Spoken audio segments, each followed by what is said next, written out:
Palantir investors, are you ready?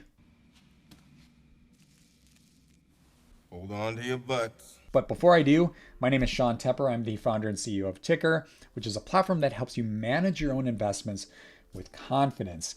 Now, before I go any further, if you hear me talk about Tykr, don't take my word for it. Go see what our customers have to say. We have a little over 8,000 customers in about 50 countries, and our Trustpilot score is a 4.9 out of 5. Okay. First things first, let's jump into Tykr and see what Palantir looks like. So you can see that Palantir is on sale. Green, that's good. We can see the score is a 67 out of 100 and the margin of safety still 90%. Nice upside potential. The share price as of the recording of this video is $18.54. Upside potential is close to $100. If you go down below, this is where things look pretty interesting. You go to the 1 year. You can see they kind of hovered around a score of 61 for the majority of 2023. And then this latest report, things started to improve. And what that score really does is it's looking at the revenue, the net income, the cash flow, the debts, the liabilities, the assets. Is really looking at all three financial statements. That's that income statement, cash flow statement, and balance sheet to determine the overall financial strength of a stock, and all those numbers are moving in the right direction. That's why that score is jumping up. So that's outstanding. Now, if we jump to the earnings calendar, this is why this stock jumped by 20% in one day.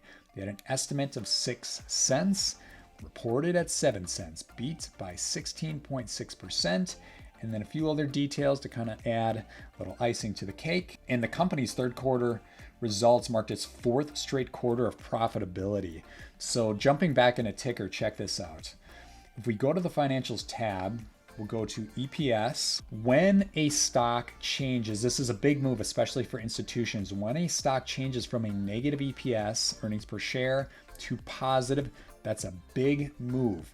And when you see a stock consistently remaining in a positive EPS, that's what causes large institutions to keep buying more. You will, in some cases, let's say you see a stock that's negative quarter over quarter, jumps positive and then back negative.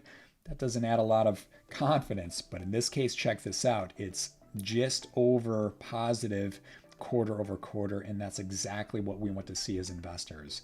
So if this continues, 2024 could be a huge year for Palantir. And because of the fourth straight year of profitability, Palantir is now eligible to be added to the S&P 500. That's pretty good for just going public just a few years ago. Palantir is a stock I will continue to hold in my portfolio, but I'd love to hear what you guys have to say.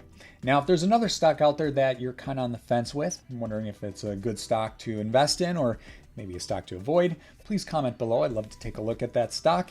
If you like this video, hit that like button. If you want to see more like it, hit that subscribe button. And if you want to find some good stocks, especially stocks that you might consider investing in, as well as stocks you probably want to avoid, I invite you to join Tykr for free.